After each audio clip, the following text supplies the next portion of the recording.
Halo semuanya, apa kabarnya nih? Semoga teman-teman semua di dalam keadaan sehat, dilancarkan pekerjaan maupun usahanya, amin. Ya, ada satu momen ketika debat Cawapres kemarin, Gibran bilang kunjungan ke Solo itu jauh lebih banyak daripada ke Yogyakarta. Gibran tapi tidak sebutkan datanya gitu ya teman-teman. Nah, pada video kali ini kita mau simak bagaimana netizen Indonesia itu coba membongkar data. Data benarkah Gibran ini mengklaim Solo lebih banyak dari Yogyakarta itu benar nggak? Nah, di sini ada seorang konten kreator yang coba membacakan perdebatan di Twitter tentang benarkah klaim Gibran. Coba kita simak videonya bareng-bareng. Dari akun Aan, akibat pakai SKS sistem kebut semalam, Gibran sedang membohongi publik bahwa wisatawan Solo lebih banyak dari wisatawan Jogja. Padahal berdasarkan data, wisatawan Jogja, jauh lebih banyak dibandingkan wisatawan Solo. Terasa datanya benar badal setelah dicek, wisatawan Jogja lebih banyak. Mari kita tonton videonya. Wisata kita melesat. Kemarin waktu Idul Fitri, kunjungan wisatawan ke Solo melebihi Jogja. Itu impactnya. Kunjungan wisatawan ke Solo melebihi Jogja. Faktanya wisatawan ke Jogja lebih tinggi dibandingkan ke Solo. Jogja itu 1.655.814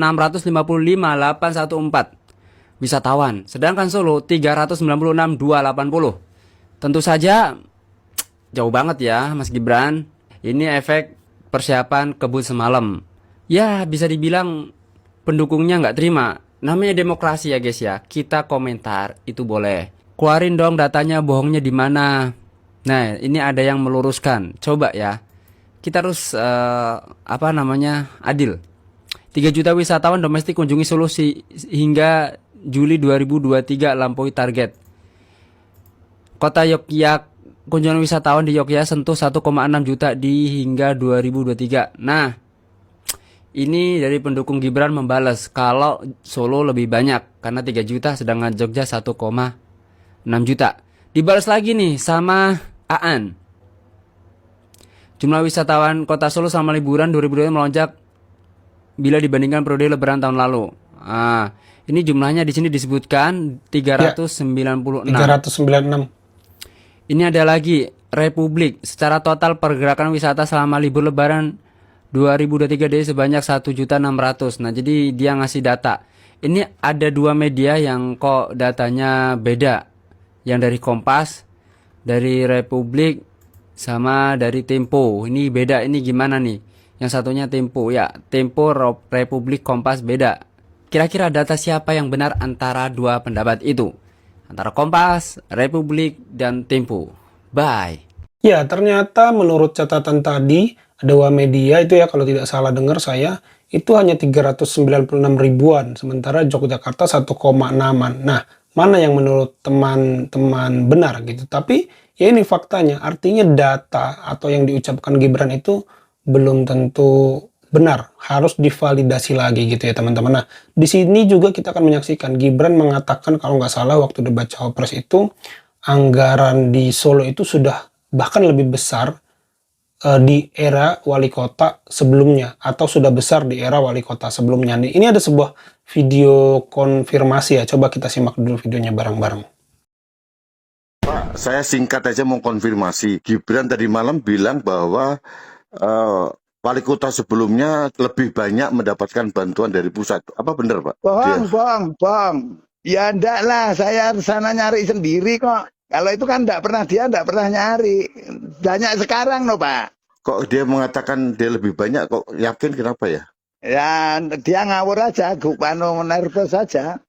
Karena datanya ada kok. Jadi setiap tahunnya itu saya cari sendiri ke sana. Jadi saya dapat playover Manan itu tahun beda tahun. Kalau ini kan 1 tahun blurs gitu. Beda Pak, dapat lebih banyak itu. Oh, lebih banyak zaman Gibran ya? Iya, dan APBD saya lebih banyak dibandingkan Mas Gibran. Karena PAD-nya Mas Gibran ini turun. Kalau saya dulu kan kenaikan PAD itu setiap tahun 7%. Kalau Mas Gibran ini hanya 5% aja tidak tercapai. Padahal wisatawan banyak yang di Solo, namun nggak ada hasilnya. Ya, itu ya klarifikasi dari Pak Rudi ya, sayangnya tidak didebatkan di sini angka-angkanya, sehingga belum tahu juga berapa di era Pak Rudi, berapa di era Gibran. Tapi ini sudah diklarifikasi tidak benar bahwa di era sebelumnya wali kota itu lebih besar gitu ya teman-teman. Nah, ada satu video lagi tentang IKN. Nah, ini yang menarik nih.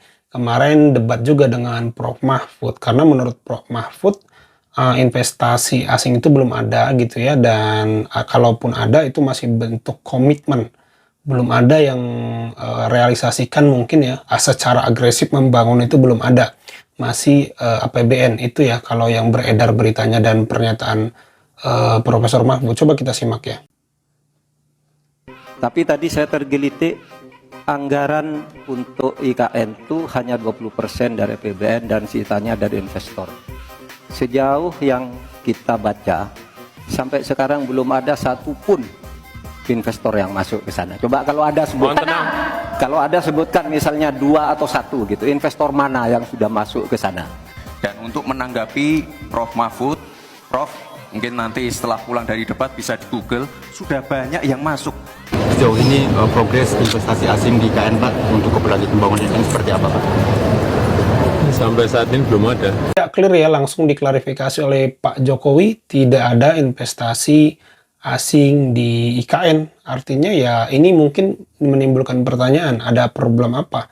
Kepercayaankah gitu ya menjelang masa akhir Presiden Jokowi?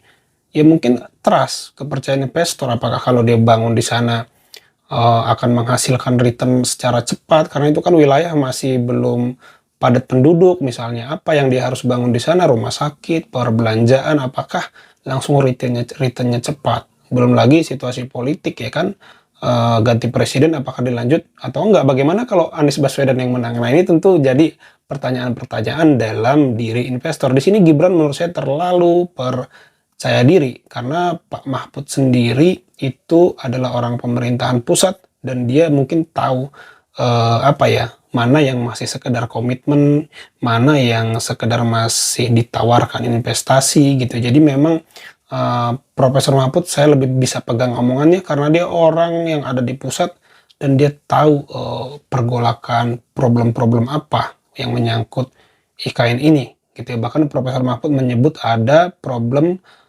kelompok tertentu menguasai tanah yang begitu luas gitu. Jadi Pak Mahfud tuh udah sampai ke hal-hal di belakang layarnya itu dia tahu. Kalau Gibran ini masih idealis, dia belum tahu betapa dalamnya sesuatu ini, IKN ini harus dia ketahui betapa dalamnya problem-problem yang dia masih belum tahu karena masih idealis, masih menggebu-gebu, dan ya masih diidolakan oleh orang-orang tertentu yang menganggap dia ini kemarin jago. Padahal menurut saya dalam banyak hal Profesor Mahfud mempertanyakan dan dia tidak bisa jawab sesuai pertanyaan. Balik lagi ke hilirisasi itu aja, didoktrinisasi terus makan siang. Jadi itu yang terjadi menurut saya Profesor Mahfud ya, yang paling oke kemarin. Ya, itu aja teman-teman video kali ini. Terima kasih buat teman-teman yang sudah menyimak sampai selesai. Semoga videonya bisa dinikmati. Sampai jumpa di video saya selanjutnya.